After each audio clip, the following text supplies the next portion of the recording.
నమస్తే అండి. Welcome to అమ్మ గోదావరి వంటలు. ఈరోజు నేను తీయగా బాదుషాలు తయారు చేస్తున్నానండి. పిల్లలకి పెద్దోళ్ళకి బాగా నచ్చుతాయండి. ఒక కప్పు పంచదార, ఒక కప్పు నీళ్లు వేసి ఒకసారి కలిపి పొయ్యి మీద పెట్టి మరిగించాలండి. సిమ్లోనే మరగాలండి, హైలో పెట్టకూడదు. తర్వాత ఒక కప్పు మైదా, ఒక పావు స్పూన్ తినే సోడా, అర స్పూన్ ఉప్పు వేసి కలపాలండి.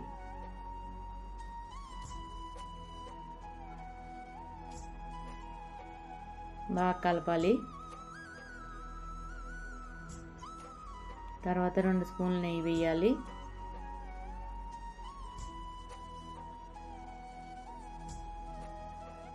అది కూడా వేసి బాగా కలపాలి. అలా ఉండయ్యేలాగా చూసుకోవాలండి. అలా ఉండయ్యాక మళ్ళీ కలిపి పెరుగు వేయాలి. ఒక అరకప్పు పెరుగు, అది కూడా వేసి కలపాలండి. తర్వాత ఈ పాకంలో 2 యాలక్కాయలు పొడి చేసి వేసుకొని కలపాలి. తర్వాత మనం ఇలా 2 వేళ్ళతో పట్టుకుంటే అంటుకోవాలండి, అంతే. తీగది రాకూడదు. తర్వాత చూసారా, ఒక 10 నిమిషాలు నానితే అలా వస్తుందండి. తర్వాత వండ చేసి ఎక్కువ ప్రెస్ చేయకూడదండి. గులాబ్ జామున్కి చేసినట్టుగా బాగా ప్రెస్ చేసి సాపే చేయకూడదండి. అలా వండ చేసి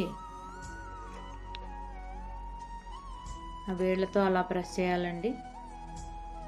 2 వేళ్ళతో చేయాలండి. మీకు అప్పుడు బాదుషా షేప్ వస్తుంది.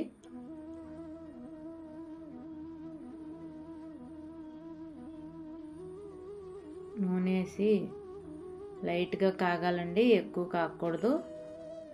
ఆ కాగింది వేడెక్కాక గ్యాస్ ఆఫ్ చేసేయాలండి.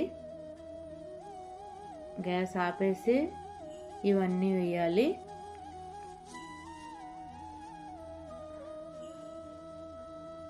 ఒక 2 నిమిషాలు ఆగాలండి. 2 నిమిషాలు ఆగాక మళ్ళీ గ్యాస్ వెలిగించి సిమ్లో పెట్టాలి. బాగా సిమ్లోనే ఉండాలండి. అలా సిమ్లోనే వేగుతూ ఉండాలి, హైలో పెట్టకూడదు. హైలో పెడితే లోపల ఏగవండి, మీకు పైన క్రిస్పీగా రావు. అవన్నీ తీసి పాకంలో వేయాలండి.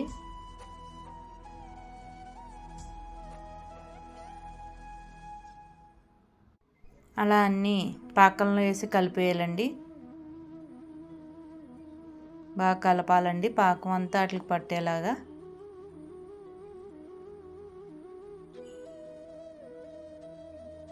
మిగతా కూడా అన్నీ వేసేసి కలిపేయాలండి. అలా ఒకసారి కలిపితే బాగా పడతాయండి. పాకం అంతా అయిపోయిందండి. ఇప్పుడు ప్లేట్లోకి తీసి సర్వ్ చేయాలి. మీరు దాని మీద బాదం పప్పు పొడి వేసుకుంటే చాలా బాగుంటుందండి. ఈ వీడియో నచ్చినట్లయితే లైక్, షేర్ అండ్ సబ్స్క్రైబ్ చేయండి. బెల్ ఐకాన్ ప్రెస్ చేయండి.